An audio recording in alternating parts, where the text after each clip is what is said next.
Hey YouTube, how's it going? I just wanted to kind of go ahead and go over this radio that I received from Banggood. I didn't just receive it, I purchased it. And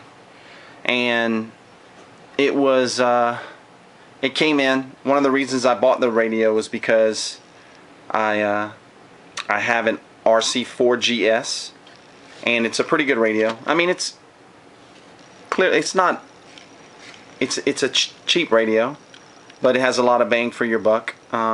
Performs well, no complaints. 4-channel radio with, you know, gyro built into the receiver, so it's a good unit.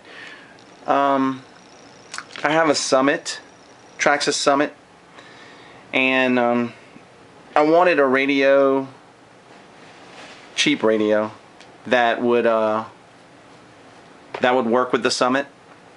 Then they announced this RC6GS that has a couple of 3-position switches that they've added, which will work just perfectly for the Summit. That was my plan anyway. Still comes with the gyro. It's almost identical to the RC4GS. I have this radio on right now, by the way. Comes with a nice little 6-channel receiver, which is also on. You can tell by the green light. I apologize for the lighting, the background, and all this other good stuff. I'm just trying to get this radio out. This little public service announcement, so to speak. I've been in the hobby of RC cars for, you know, 15 years, probably more. I forget, it's been so long. But my main radio is a Graupner X8E, as well as a Futaba PL. I have some more expensive radios, but I have a couple friends that are getting into the hobby. I'm trying to test out some good radios that honestly I could gift to them, so that they can have decent radios and still get into the hobby easily. This hobby is a lot more fun when you have friends that can enjoy it with you. So, getting to the story, not to carry this on too long, I have a little video out that I made for Banggood so they could see the issue I was having with this radio. Now, when I first got the radio and I noticed and recognized the issue, it was easy for me to compare since I already have the RC4GS. But I noticed the issue and I thought, well, I must have gotten a defective one. Of course, that's just my luck. Believe it or not, I purchased a second one. Got it in. It exhibited the same exact behavior. So then I was convinced that it's not a defect, but more of a firmware problem. So here's the problem that I'm having. If you hadn't seen my previous video, and hopefully you guys can see this. Here's my hand, and just I had somebody respond to my other video thinking perhaps I had some of the trims off or something to that effect. If you can watch carefully, you get into the menu, real easy to get into. Go down here. Here's the EPA, which is set to 100 on all channels. All the channels, no big deal. Here is the steering exponential, 0, both sides. Here's the steering speed, 100% for turn, 100% on return. I'm not checking the throttle because I'm not having an issue with that.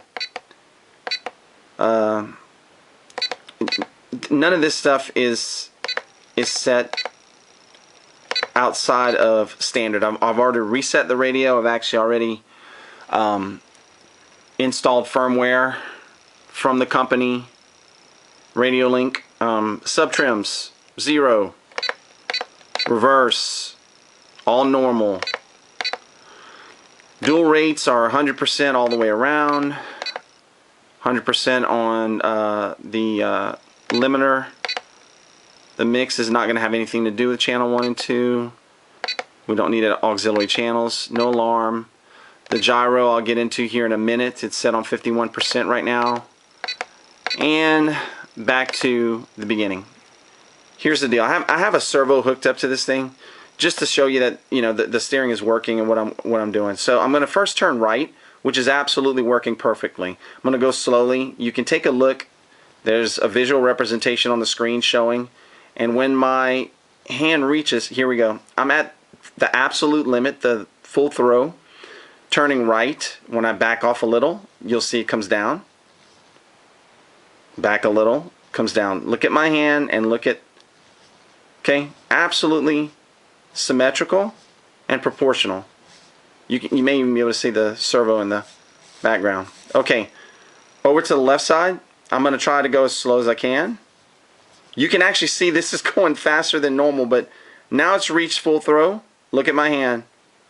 I still have that much that I can turn. This thing reaches full throw not only faster, but also about 50% in, I'm at full throw. Look at that. Okay? And it's much faster. This is the fastest you can turn to the right. Here's the left. It's actually faster. Now, but the big deal is this right here. You reach full throw here, and it's because it is moving a lot faster. The firmware is programmed at a higher rate on the left side. This is from two separate Radiolink RC6GSs. I've tried it on two of them. Now, the only other thing I wanted to show you, just so this is for potential buyers. Go back into the menu, go to the gyro, and the gyro is a channel 3. It's on the channel 3, which is a dial. However, when it's set for the gyro, it's not a reversible channel. It's not something you can switch back and forth like throttle and steering. This is just supposed to go one way. And even in the instructions it says turn it clockwise, which you'll see my hand go clockwise, and it should increase the gyro rate. As you can see, the numbers are going down. That's me going clockwise. Okay, so counterclockwise, it's rising. So this is absolutely in reverse. The RC4GS has the same exact gyro control, and it works the right way. You turn clockwise, it goes up. You turn counterclockwise, it's supposed to go down. This is opposite. There's no changing the channel. I can't reverse the channel and make this behavior change. This was exhibited on two different radios. I would really urge Radiolink to do some sort of a quick fix. This doesn't seem like it would be something horrendous to fix in firmware. I'm not a professional. I don't program firmware, but these guys did a great job with the RC4GS. Just seems like something that was overlooked.